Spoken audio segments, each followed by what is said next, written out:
And you're welcome back.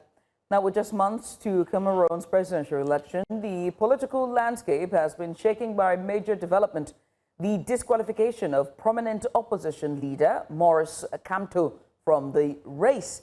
Kamto, leader of the Cameroon Resistance Movement, or Renaissance Movement, I beg your pardon, and runner-up in the 2018 elections, was barred by the Constitutional Council over what is described as procedural irregularities in his candidacy file, a decision that has sparked outrage among his supporters and drawn condemnation from other opposition figures, including Walla and Akere.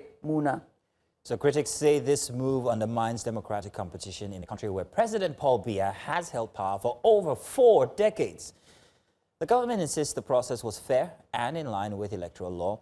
So what does Kamto's exclusion mean for the opposition, voter confidence, and also Cameroon's democratic future? Joining us to unpack this is Ashu Nyeti, editorialist and political analyst. You are welcome, Ashu. Thank you very much for joining us this morning. We are short on time, so I'm just going to go ahead and ask. Hang on a second. I'm being informed that I have that name wrong. Mr. Martins, I want to apologize for introducing you as somebody else. But Martins, well, since we have you here now, let me start by asking you the question. Maurice Kamto's disqualification has dominated political conversations in Cameroon this week. What exactly do procedural, what's it called now? What does that mean? What procedures were not followed that led to his disqualification? Oh, hello. Good morning, and thank you. Thank you very much, Good morning. To the best of my knowledge, Cameroon has what they call the Elections Cameroon, which is the body that organizes and supervises elections. And it is the same body. I mean, if you remember, there were over 80 candidates who applied, who put in their applications to run for the office of president. And Professor Kamto was one of them. And this list was cut down to 13, I think. And unfortunately, Professor Kamto, as per the Elections Cameroon, did not meet the criteria which they set. So Professor Kamto has another chance. There is the Constitutional Council, which he can go and appeal his decision not to be included as a runner for the presidential elections. So I have been speaking to my friends who are of the legal profession, and they're kind of split in the middle. Some think there is a case for Elections Cameroon to answer, and others think that Elections Cameroon has played by the rules. But I think the final arbiter, the Constitutional Council, will let us know whether the professor qualifies to stand as a candidate or not. Now, Kamto is one of the most recognizable opposition figures in Cameroon. Just let's talk about his significance, of the absence of his significance, how significant his absence will be from the ballot for the opposition's chances in this election. Will there be any opposition at all? Well, I mean, we cannot deny that he is a household name and is a prominent figure in the politics of Cameroon. But there are others as well, like the former ministers who have just left government. We're talking about Akere and Bello Buba. But of course, there's also the party that used to be the main opposition party, the Social Democratic Front, the SDF, that has a candidate in the person of Honorable O.C. Joshua. And of course, there is the emblematic international lawyer of repute, Barrister Akere. So yes, Kamto not being part of the race for now doesn't look too well, but he's not the only one, and there was no guarantee, or there is no guarantee that if he stood, he will win.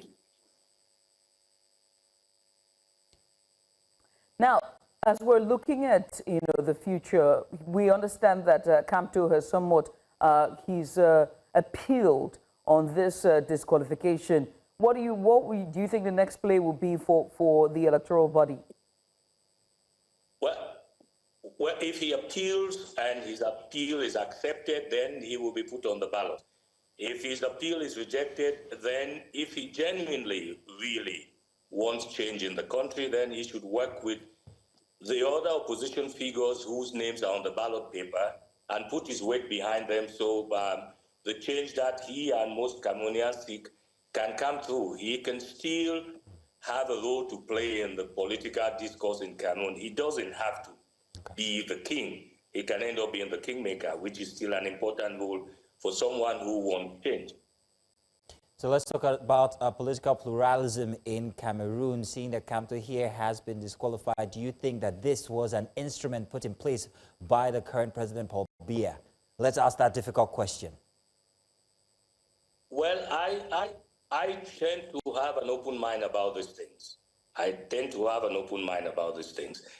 The history of Professor Kamto, don't forget that he used to be a member of the government. He left and set up his own outfit.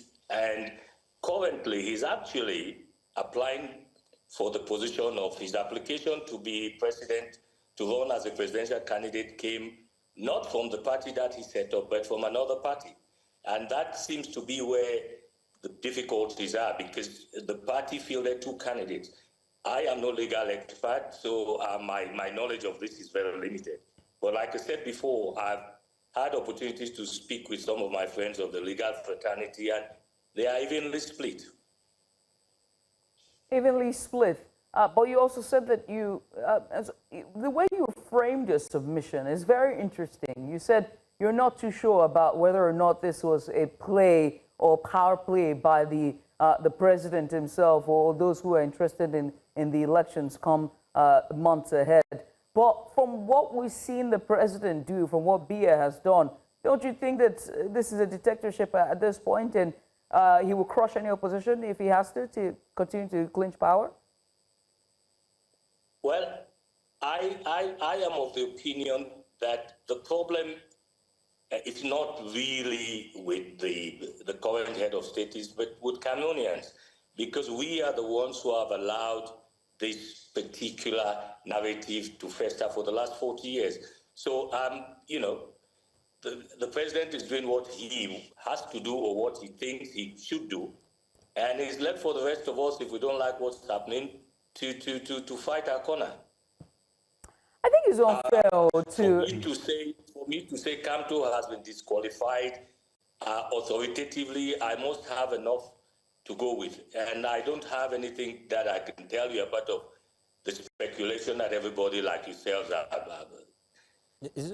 saying. My final question is, with Kamto's dismissal or removal, does this affect the average Cameroonian voter in any way? Would they be, motivated to not come out since perhaps a very big icon has been taken away from the ballot? On the contrary, I think him not being part of the electoral process should spur Cameroonians to actually push forward for something different that they want. So like I said before, if he is finally not allowed to run, he should throw his weight behind other political figures to have the change that he so desires, and all of us in Cameroon will like. Well, I would like to leave it there. I want to say thank you so much, because I mean, there are no perfect victims. The way you just framed it, that Cameroonians are really the ones that fought for making this man stay in power for 40 years, it now begs to ask a question about the constitutional reforms he's done with the electoral body and everything else that he continues to do and he plays at. There's just so much your hands can do, and even the integrity of the polls itself. But that will be a discussion for an entire day, for a completely different time. Mr. Ewoma. The complicity of many others. And thank you. You put it there because you were blaming Cameroonians. That was not fair. But I must say thank you, Mr. Ewoma, for just coming on here and giving us your insight. Thank you very much. Thanks for having me on. Thank you. Thank you. Indeed.